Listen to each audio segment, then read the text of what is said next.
Big Brother. Për disa, thjesht një argëtim i radhës, por shumë të tjerë një fiksim total. Ky emër ka pushtuar ekranet, bisedat, gjithçka. Por rrënjët e tij janë shumë më të thella dhe më të herta se sa mund ta imagjinojmë. E pra, nga lindi gjithë kjo histori? Gjithçka fillon me këtë fjali, që të kall datën, nga romani i famshëm i George Orwell. Përpara se të bëhej emri një reality show, vëllai i madh ishte simboli i kontrollit absolut, një sy i padukshëm që të ndjek kudo, që të shuan çdo grimc privatisie. Dhe këtu lind pyetja e madhe, paradoksi i gjithë kësaj çështje. Si dreqi nuk thye ky paralelurimi frikshëm për një diktaturë në formatin argëtues më të ndjekur në planet? Le t'i hedhim një sy këtij rrugtimit pa besueshëm.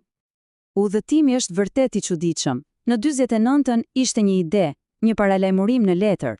Kalojnë plot 50 vjet dhe bam, në 1999-ën bëhet realitet televiziv në Holand. Dhe në 2008-ën fenomeni zbarkoi edhe në Shqipëri. Thelbi i lojës është sa i thjesht, aq edhe genial. Izolim total nga bota, vëzhgim pa pushim dhe një garë ku çdo javë dikush del jashtë derisa mbetet vetëm një fitues. Një formullë që siç doli ishte magnet për audiencat kudo në botë. Por ndërsa formula ishte globale, shpërthimi që ndodhi në botën shqipfolse arriti për masa që askush nuk i imagjinonte dot. Veçanërisht me formatin VIP, ndikimi i Big Brother u bë absolut. Thjesht pushtoi çdo hapësirë digjitale, duke lënë në hije çdo lajm apo zhvillim politik, dhe shifrat që do të shihni tani janë thjesht marramendse. Vetëm në Facebook brenda një jave të vetme, afro 900.000 ndërveprime. Kjo është më shumë se popullsia e disa qyteteve të mëdha, e gjitha e fokusuar tek i njëjti show. Po prisni se s'kemi parë gjë akoma, kalojmë tek Instagrami. Këtu, shpërthimi ishte edhe më i madh, 4.7 milion ndërveprime. Kjo tregon se biseda e vërtet u zhvendos aty ku memet dhe klipet bëjnë virale në sekond. Dhe kulmi vjen në YouTube. Përmbajtja lidhur me Big Brother arriti afro 40 milion shikime. Kjo e bën mbretin e padiskutueshëm të vëmendjes son digjitale, pa pikëdyshimi. Pra, me shifra të tilla, pyetja e madhe është: pse? Pse është kaq tërheqës? Çfarë na bën të lidhemi kaq fort me jetën e disa njerëzve të panjohur brenda një shtëpie? Për sociologët, shtëpia e Big Brother është si një laborator social, një panoptikon modern. Ky është një koncept burgu ku të burgosurit nuk e din kur nëse po vëzhgohen dhe prandaj sillen gjithmonë sikur janë në vëzhgim. E po, ne jemi vëzhguesit. Shohim aleanca, tradhti, konkurrencë të egër, gjithçka në një presion ekstrem.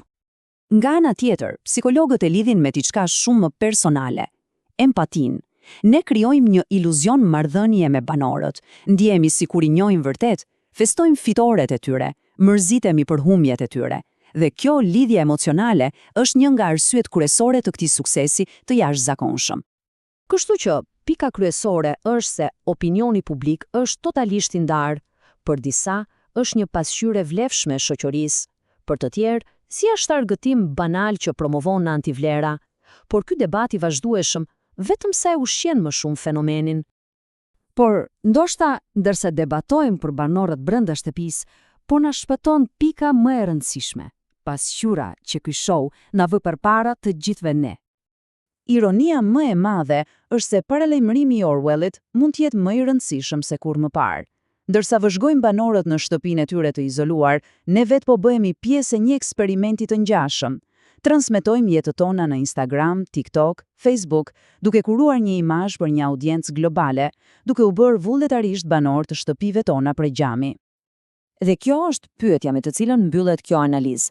Në një botë ku kufiri mes publikes dhe privates po zhduket, dhe ku të gjithë jemi në një lloj vëzhgimi, a ka mbetur më ndonjë dallim i qartë mes atyre që vëzhgojnë dhe atyre që vëzhgohen? Ndoshta loja është bërë shumë e madhe se sa e kishin menduar.